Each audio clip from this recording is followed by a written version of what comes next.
अस्सलाम वालेकुम।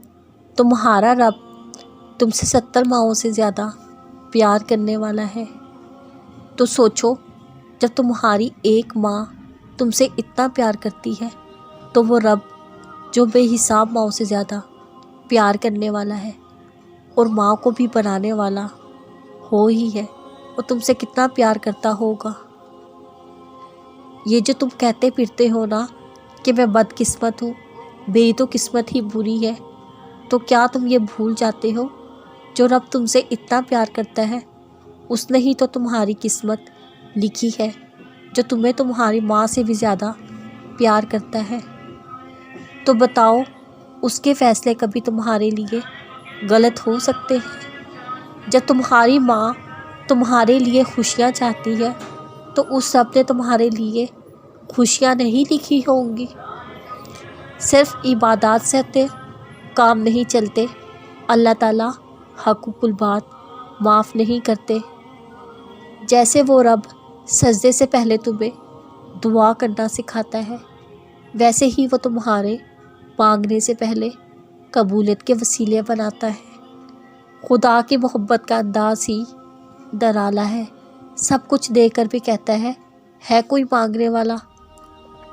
तुम्हारी मांगी जाने वाली कुछ दुआओं को वो अपने पास रख लेता है ताकि बेहतरीन वक्त में तुम्हें अता कर सके।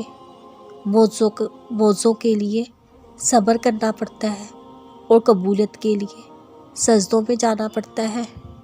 अल्लाह की मदद बहुत करीब है, आने दो उसे जो अल्लाह के लिखे हुए नसीब से आ रहा है।